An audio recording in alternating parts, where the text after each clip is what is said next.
Did you know that you might be able to find your ancestors in passenger lists? Did you know that you can find passenger lists on Ancestry, FamilySearch, Find My Past, and MyHeritage? And by the way, they're not all the same. Did you know that you can find pictures for some of those ships? We're going to talk about all of that here in just a moment, but first, let me introduce myself. My name is Connie Knox. I am a lifelong genealogist here to help you go further faster and factually with your family history research. Now today we're talking about passenger lists and where to find them, what's in them, and more. Now there's a handout for this for information access level channel members. It has a ton of information, 4 pages worth of resources, links, and all kinds of stuff that we're talking about in this video today. So for channel members, go to the community tab and find it there. It'll say big bold letters handout. And if you're new or you have never joined before and you want to learn more about it, all you have to do is click the join button and there'll a video pop up and tell you all about it. So now let's go back in time and take a look at passenger lists. Okay, well, you've already gotten a lot of information about passenger lists. So now let's take a look at some of the resources. So, of course, a lot of us are on Ancestry, and they have some excellent records for passenger lists. So how you find them is you go to search. This is really easy. Go to Immigration and Travel, and of course, you would search your ancestor's name, and it really helps if you know when and where they arrived in the United States. So also one of the things you want to really pay attention to is the featured data selection over here. There are other specific data collections about how your ancestor may have arrived in the United States. Remember, they may have come through Canada. They may have immigrated into Canada and then crossed by land into the United States. Now, if you want to narrow it even further and you want to get specifically to passenger lists, come up here. You can narrow by category. This is all under the Immigration and Travel umbrella, if you will. But to get specifically to passenger lists, you would click here. And then once here, you can search your ancestor. Now, you would then put your information in. You may have to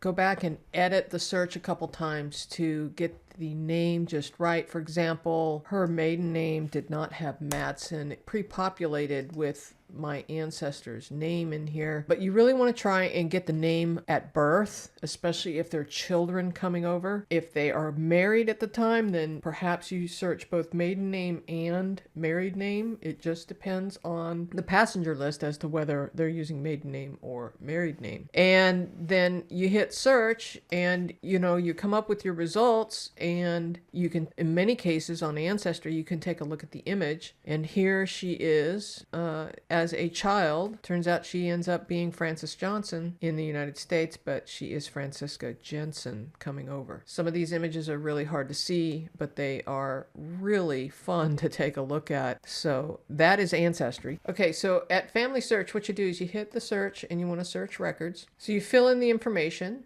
and then what you want to do is you restrict the records by type, and you click Immigration and Naturalization and hit search. Here you get a list of records for which you can then explore further. For example, if we want to take a look at this record, Scandinavian, this is an immigration record, meaning he's leaving Denmark. In this case, it says to view the images, we either need to be at the Family History Center or access to the Family History Affiliate Library.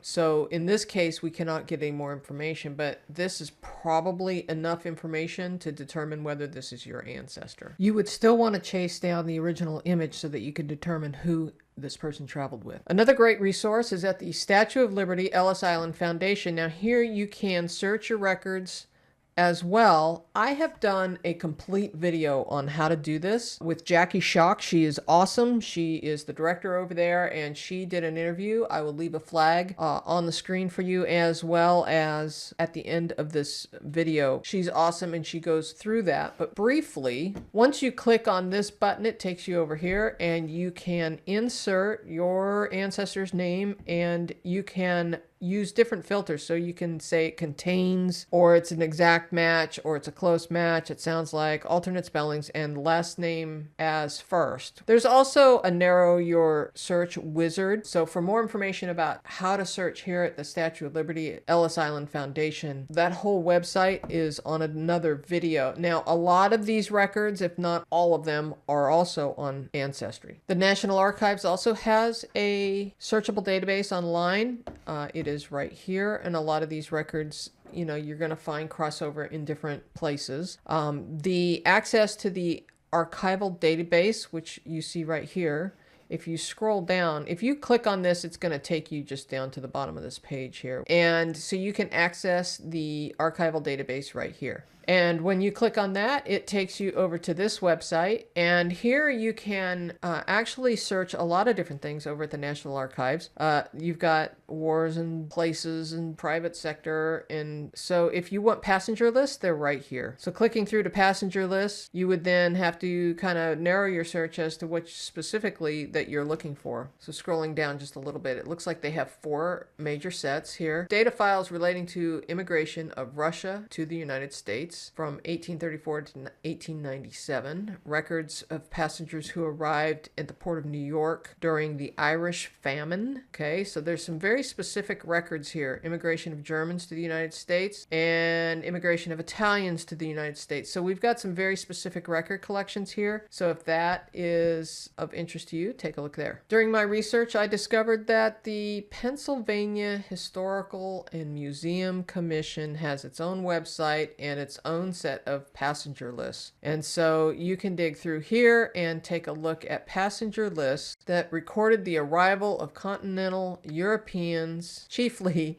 German, Dutch, Swiss, French, at the port of Philadelphia from 1727 to 1744, and select dates through 1808. Now, once you find your immigrant ancestor in some records, you can then search for ship pictures. You can do this at Ancestry.com, as well as several other places. So here at Ancestry, search immigration and travel, and over here it says ship pictures and descriptions, and you can search ship images. Hopefully you'll find one. Now, there are several other places that I have found passenger ships, and one of my favorites is a Scandinavian group called Norway-Heritage, and so you can certainly search here. Links for all of these items are in the handout for the channel members, but they have some really beautiful images over here. And pay attention on this site if you use their images publicly. There are some disclaimers you have to give because these are copyrighted images. So I did do this video previously with Jackie Schock about Ellis Island and the records in the history, and she actually demonstrates how to search the records there. So if that is something of interest to you, I will leave a link in the description below this video, as well as a link on the screen. A couple more resources. Jackie also had recommended this book. She said this was one of her favorite books about immigration to the United States. It's called In the Shadow of Liberty, the Chronicle of Ellis Island. It's a paperback, and so I will leave a link in the description for this book as well. The one that I recommend as well is They Came in Ships, Finding Your Immigrant Ancestors and Arrival. Now, this is a little bit older book, dated, the last update was in 2002, but the information in it is really good and it is very relevant today. We might have a few new online options that we didn't have before, but now this book talks about the history of immigration to America and how they arrived. It is by John Philip Colletta. He is awesome, and I can't recommend it enough. As a reminder, there is a handout for this for the information access level channel members. Now, if you're not a channel member and you want to become one, click the join button and learn all about it.